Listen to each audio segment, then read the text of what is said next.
back, students, to another modern seminar. Today we're going to talk about Murktide.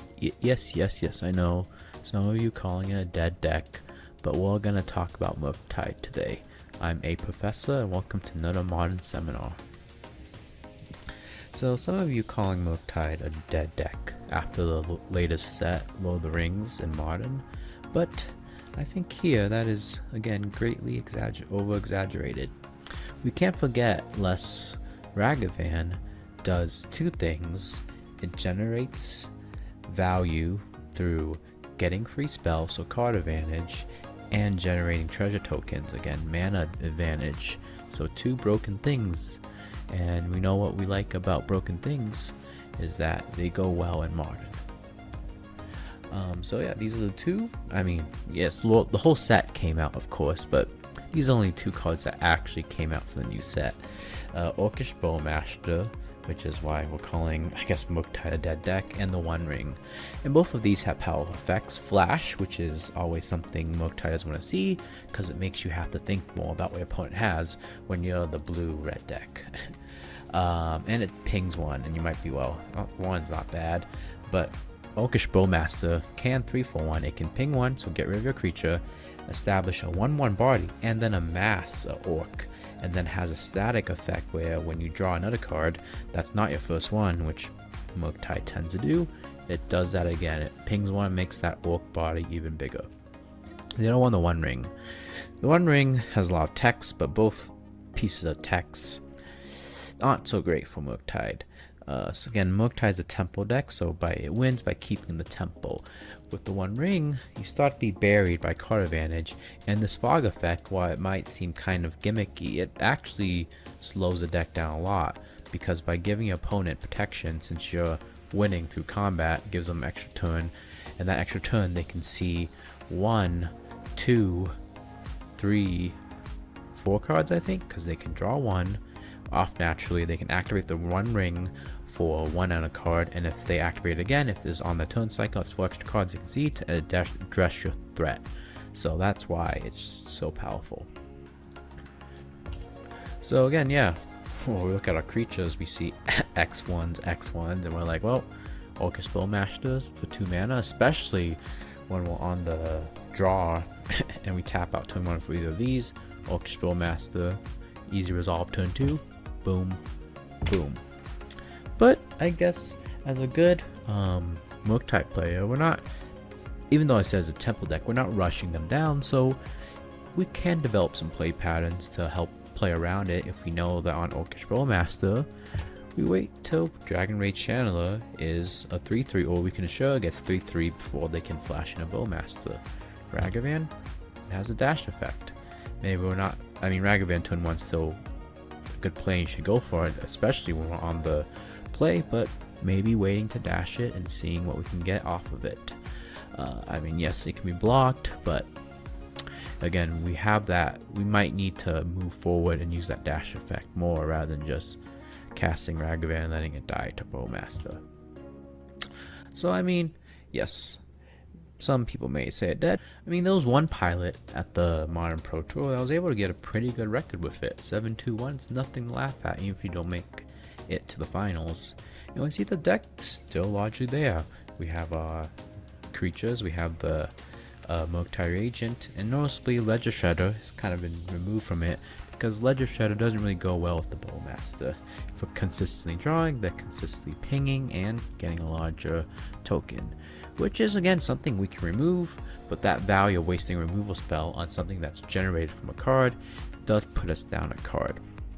Other than that, we do see that the deck is pretty much the same. We see Ledger Shredder in the sideboard for perhaps those matchups they don't have Orcish Bowmaster, because that still is a really good card. Maybe additional subtlety to deal with the Bowmaster. And we see some new cards here. Some new tech, Lore and Reveal, which might be a better card in Cascade, Team of Cascade, but it's still used here.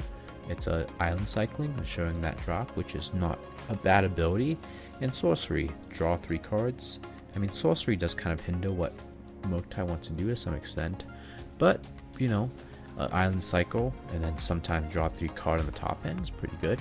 Cast in the Fire, direct cast into the fire, direct answer to the One Ring, where we're really just gonna exile that indestructible artifact, or you can do split fork damage. I mean, it hits Bowmaster if they're casting it for value unprotected, where it's just a 1/1. So get rid of the Bowmaster and get rid of the Orc army. Some tech I think is worth trying. It could be bad, but you know, I think Modern's a good time to experiment. So still in Scolding, counters that Bowmaster for 1 mana, and counters a good majority of Modern for that power or toughness clause. Birthday Escape, I think being a sorcery really hinders this card, but having the ring mechanic might be something to look at, where we're drawing a card and go in the ring, because Murktide kind of is assisted by all these ring mechanics, where again we're winning through combat, so looting is always good. Maybe not so Bowmasters, but looting is something that the deck innately can benefit off of. Getting our smaller creatures to maybe make a larger creature, which isn't all that great, but it's still an effect. And this might help close off game. And so if we're doing for the ring effect, we might as well, you know, build it off on it. So I think if you're going to the ring tempt, you want to go deep, and by adding black you get this effect where you kind of ensure this enchantment one adds to your Beryllium, but also goes down this ring temp mechanic, and it gets you a card too. And by adding black, we can add our own Orcish Bowmaster.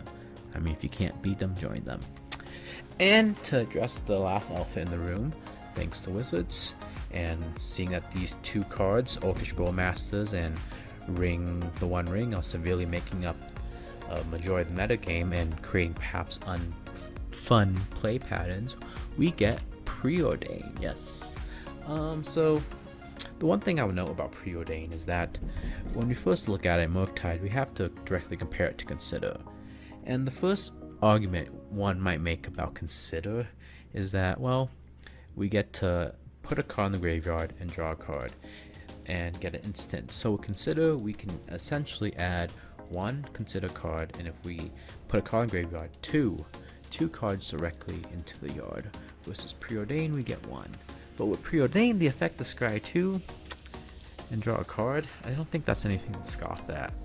I think with Preordain, playing as a sorcery, the deck might be built different if we're tending to lean to Preordain on our turn versus considering end step or whatever. And since the format may be, like I mentioned previously, slowing down to play around the Bowmaster, maybe Preordain's a good addition. Because, I mean, seeing playing Legacy, and again, maybe we build Murktide where we have better card selection. And I mentioned it being a tempo deck, but it can really play a more control game where we're kind of, maybe control's not the best, but we're reacting to our opponent, and Preordain gets us 3 cards deep, maybe 4 cards deep if we have DRC out, or Consider not so much. So I think it's definitely worth it. And with that, I wish you all best luck on this dead deck in Modern.